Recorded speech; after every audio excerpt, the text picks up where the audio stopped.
Hey everybody, it's Matt and Dyan, and welcome back to OK Aussie. Episode The Shit Dyan Says. Seriously, I sometimes, I know I'm tired, I know I've got a headache. It was bad. But seriously, I she does my head in. confess. Sometimes. Forgive me, Father, for I have Yeah. not sinned. No. But I have said something stupid. Okay, so context, let's put some context around this. So you So can join in someone- and explain this as well. Go. Sure, why not? Oh. Let's pass the baton. I'll explain that. We were just listening to one of our favourite YouTubers as well from America. Hey. Hey, Homestead Tessie. Homestead Tessie. And she was actually talking about a walnut that she had eaten, cracked the shell. Part of the shell had actually gone down, dislodged, and was causing her pains. ED, all that sort of medical drama. But coming back to what Dyan says. She says. I said, in feeling sort of, after feeling such empathy, because that must have been awful. Yeah.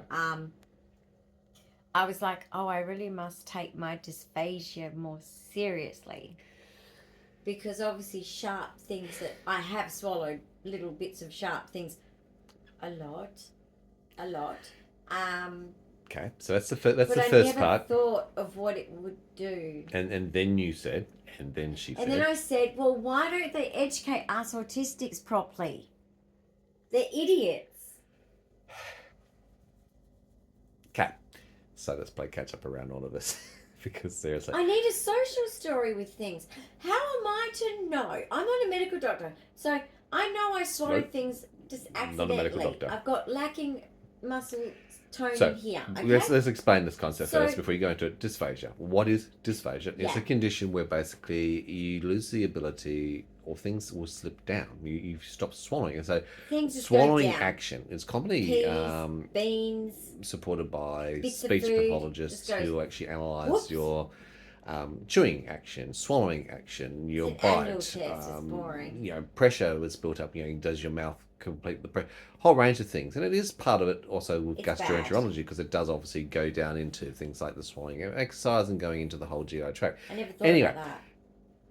Yes, well, that's where the Obviously. specialist who's actually meant to look after these things, and it's actually normally done in hospitals by the team under gastroenterology, by the way, because you're looking at your ability to swallow, and of course, with you have to have fluids of a certain thickness or consistency, and you always report a lot of issues with swallowing, don't you, when you're eating? What happens there? So basically, when I am eating, I at least 3 to 5, and if I've had a seizure within recent times of eating, it's worse. Related.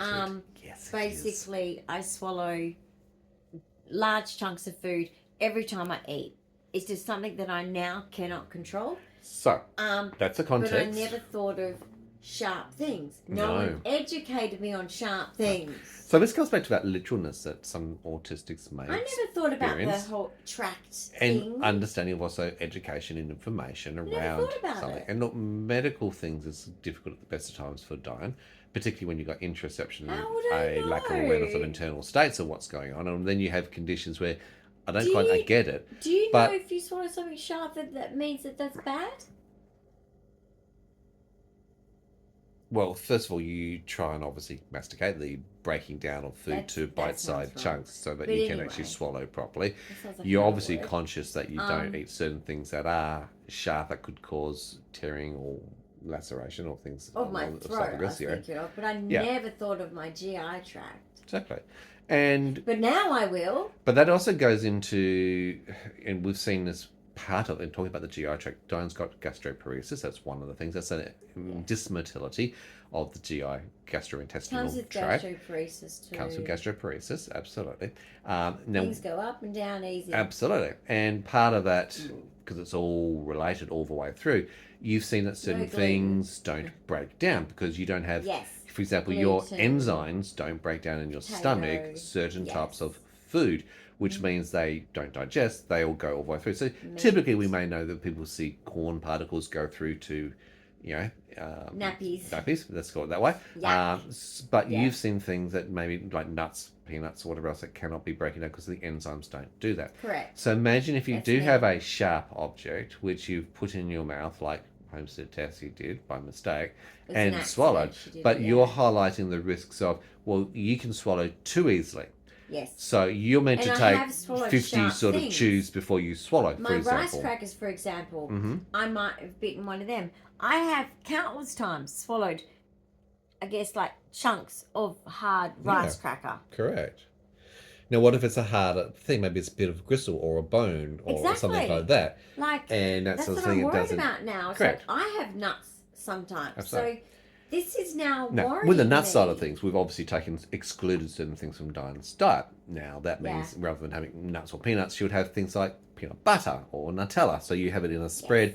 You still get the same benefit nutritionally of that, but you don't have to worry about the digestion I component. love peanut butter, except for the palate problem. And having a high palate, It's annoying. which is a 22q condition. Now, when I say 22q, Very frustrating. Dyan's got this chromosomal disorder called 22q11.2 deletion syndrome. Commonly, it comes with cleft lip, cleft palate, or high palate. I only got high palate. I'm very, very you're lucky blessed. in that regards because that would have had to have surgery for plastic surgery for Some are born with reconfiguration. that. So, but basically, it doesn't mean that the high palate, even though it's the lesser of all, it still caused me. I know my mum had massive feeding problems with me. It's very and difficult I still suckling have for a feeding child, problems. and you have I feeding, still, eating, and that's part of why I still you have have it now. When I drink out of a straw, the dysphagia. it sometimes goes back out again. So that does, and you're it right still about the affects me. highlighting. Yeah. You know, you're told about. What if I swallow something sharp? Correct, but you've been told literally, well, look, you have to have bite-sized chunks. So food's got to be cut into a smaller area.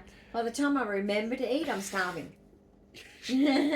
She actually does, and again, this is the ADHD at play because she's so easily busy. distracted. She's busy. Sometimes too busy to eat. Apparently to eat. I can eat later. So when she realizes that then she's starving, hungry, she will gulp that down. Attention deficit I'm also hyperactivity a night disorder. eater. Don't like eating in the day. Probably an autistic part of a trait. So with 22q an umbrella term, she has Mm-hmm. ADHD, autism, OCD, Tourette's, seizures, GI tract related issues, Everyone with 22 hypermobility, cardiac related issues, a whole range of shit. Neurodivergencies About is quite 185 different conditions and symptoms will come with 22q. Now, you met one person with 22q, it's like meeting a person with autism. You've only met one person with autism. You could be at the lower end of the spectrum and you may not even notice the symptoms. You could be at the higher end of the spectrum and have every other symptom under the sun. Or you could have been a fatality in vitro at birth in the first 1 or 2 years. There's a lot of issues that came My mum with the had condition. many complications during the pregnancy. But this thing, There was dysphagia, massively premature. is also a part of the condition, 22q. Like I said, it's an umbrella term. It encompasses many things. And But you're it's right. crazy when it And it's goes good to have that down. conversation, but you go back to things like your speech therapist who She does the would have talked test. about things like bite-sized chunks, But sit she up didn't while say eating. sharp. Didn't say sharp. So we need to add this, and this is an educational thing, which is Dyan's literalness or understanding or interpretation. Her ability to think laterally They and should go, tell me. well, if I'm having swallowing Hey. issues, what are my risks associated to that? And you're right to say that.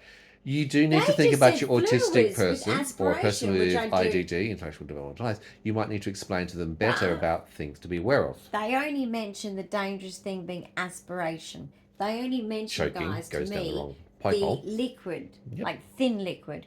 And I do have that problem. If I have some of my thin soups, because I'm a soup lover, I will sometimes aspirate quite often, actually, and that gives me a barking cough for the rest of the day. Yeah, right? symptoms that Until I last get it out. normally about 24 hours, quite commonly. So you But got to be that's careful the of only that. thing they said. Yes. They didn't say sharp biscuits. Now look, you've got to be ready for the sharp Heimlich nuts, remover sharp- because if you choke on something, you need to be able to dislodge and I know, remove it it. So scares me. It if you're a scares first me. aider, make sure you're comfortable guys, and if do you know how to have do the dysphagia Heimlich maneuver carefully. and you've just been diagnosed, sit upright eating and lean forward. And for 30 minutes after eating, you need it I digestively. find that hard.